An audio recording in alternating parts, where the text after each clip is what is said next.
nauja Dievo šviesa. Miškas.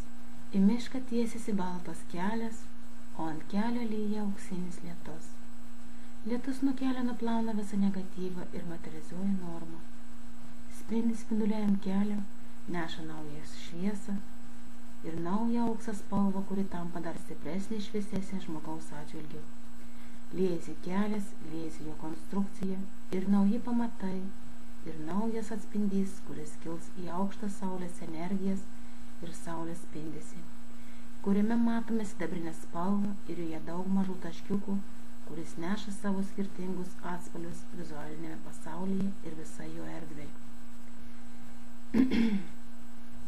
Telkėsi naujas spindulys, nauja minties forma, nauja sąmonės struktūra, kurioje matyti, kad pasaulis įeis į naują Dievo šviesą ir plės ją po visą fizinį žmogaus kūną ir neš viską, kas geriausia su nauja kūrybos sistema, per kurią pasaulis spindės kaip dieviška šviesa, kuri plinta po žmonių kūnus ir neša naują šviesą, kurioje bus atspindys gyvojo vandens, o gyvasis saulės pasaulis įeis. Jeigu pažiūrėjus įeis į žmogų, į kurį pažiūrėjus matysis daugiafunkcinė sfera, kurioje kiekviena ląstelė užpildyta meilės jausmu, norma ir dangiškojo tėvo atvaizdu.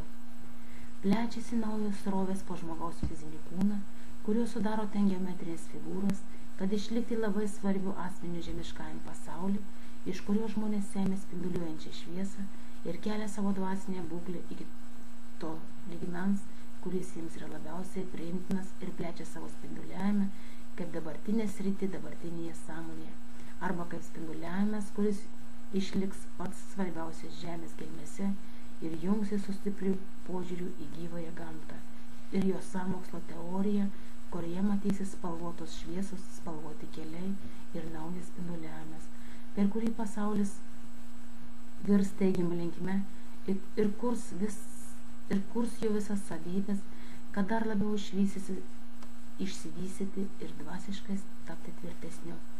Nes tai šviesa, per kurią pasaulis kuria savo vystymosi, kaip sąmokslo teorija, kurią reikės mums visiems pažinti ir viską valdyti su begalinė meilė ir meilės eleksyru, kuris yra svarbus, kad sustiprinti savo imunitetą ir savo bendrasias savybės, kurios sustiprina asmeninio gyvenimo medį, kad per kažkurį tai laiką susieti medžių su žmogumi, o žmogus su medžiu, tada vyksta diferenciacija, kaip vidinės ir išorinės energijos jungimas su savo asmeninė ištaka, kuri ir sudaro asmeninį gyvenimo medį ir jo visas savybės. Tiesiasi jo buvimo aspektas, sklinda tarpusavio šviesa, per medžio šerdės centrą, kuriame išsivysto energetinis brandolys, tenai labai daug šviesos, kurie siunčia į mūsų fizinius kūnus su norma ir Grigorijaus žinių šviesa. Kuriasi materija savoje sferoje ir vyksta materializacijos procesas su saulės energija, per kurią pasaulis taps dar stipresnis mūsų sferoje.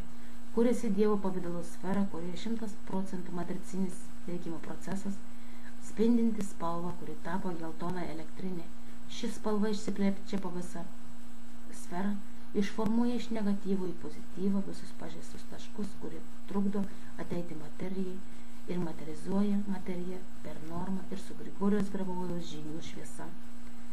Naujame spindėjime naujas spindulys su nauja struktūra, kurioje pasaulis tampa aiškesnis ir neša savo sroves, kurios virsta materijos impulsais ir jų pavidalo šviesa, kuri labai stipri kaip sąmonė, per kurią eina valdymas ir jo sąveika kaip nauja elektrinė šviesa, kuri griauna, kas pažeidžiama ir naikina seną, o atkuria dar stipresnį šviesą su dar stipresnį jos poveikiu, panašiai kaip saulės šviesa, kuri užpildo sferą meilės spinduliais ir meilės vibracijomis, kurios dar yra lengviau užpildyti mūsų materializacijos ląstelėmis, per kurias teka materializacijos tikėjimas arba supratimas kaip nauja realybė, naujojo pasaulio ir naujos sąveikos pradžia, kuri leidžia spindėti ir būti dar gražesnė Dievo akyse su norma. Pamilti visą, kas sunku, siųsti meilės impulsus, kam labiausiai reikia, kelti savo antrasias puses į aukštesnį lygmenį, kad suprastų Dievo šviesos jungtį su pasaulio ir savo matricą plėsti su Dievo matrica ir ateities žmonijai už nesupratimą Grigorijos Gravojaus žinių ir su norma per Grigorijos Gravojaus žinių šviesą. Viską mylėti ir dėti rožinę sferą, o rožinėje sferoje rožinė matrica. Įsudėti visas mintis, kurios trukdo pasauliui vystytis ir turi žmogus sudėti viską, kas jam trukdo per 5 sekundės.